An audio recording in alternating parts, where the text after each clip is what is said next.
सावन का महीना भगवान शिव और माता पार्वती से संबंधित कई त्यौहार लेकर आता है। सावन का महीना शिव को बहुत प्रिय है।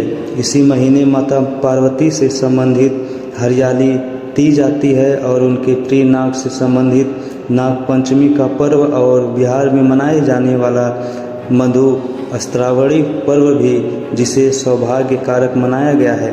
यह त्यौहार बिहार के मिथिला क्षेत्र में मनाया जाता है। आइए जानते हैं मधु अस्त्रावणी पर्व के बारे में और उनकी 5 बेटियों के पिता बनने की कथा।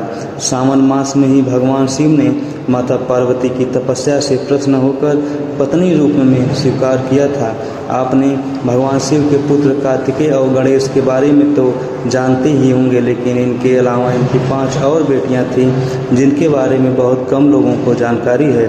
मधु अस्त्रावणी व्रत में बताया गया है कि एक समय सरोवर में भगवान भोलेनाथ और माता पार्वती की जल क्रीड़ा चल रही थी। उसी समय भगवान शिव का वीरपात हो गया, जिसे उन्होंने एक पत्ते पर रख दिया। इससे 5 कन्याओं का जन्म हुआ। यह 5 कन्याएं मनुष्य रूप में ना होकर नाग रूप में थी। शिव पुराण में भी शिव जी की एक पुत्री का जिक्र हुआ है जो नागों की देवी मनसा हैं। देवी पार्वती को इस बात की जानकारी नहीं थी कि शिव लीला से 5 नाग कन्याओं का जन्म हुआ है, जबकि शिव जी को अपनी 5 पुत्रियों के बारे में पता था और वह उनसे स्नेह भी रखते थे। इसलिए हर सुबह सरोवर पर जाकर उन कन्याओं से मिलाते थे और उनके साथ खेलते थे। हर दिन महादेव के सुबह सुबह सरोवर पर चले जाने पर माता पार्वती के मन में शंका के बीज अंकुरित होने लगे। इसलिए उन्होंने तय किया कि इस रहस्य को जानकर रहेंगे।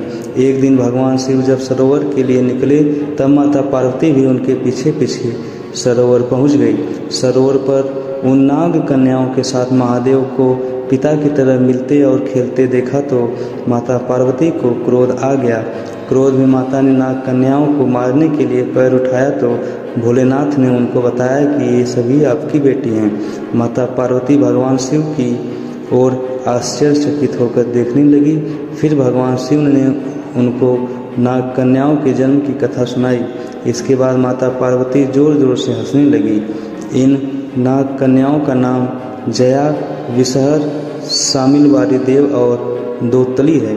महादेव ने कहा कि जो भी इन कन्याओं की पूजा करेगा उसे जीवन काल सर्प भय नहीं रहेगा, साथ ही उसके परिवार को कभी भी सर्प नहीं डसेंगे। यही कारण है कि सावन मास में इन नाग कन्याओं की पूजा की जाती है। सावन कृष्ण पंचमी से लेकर सावन शुक्ल पंचमी तक इनकी पूजा और कथा की जाती है।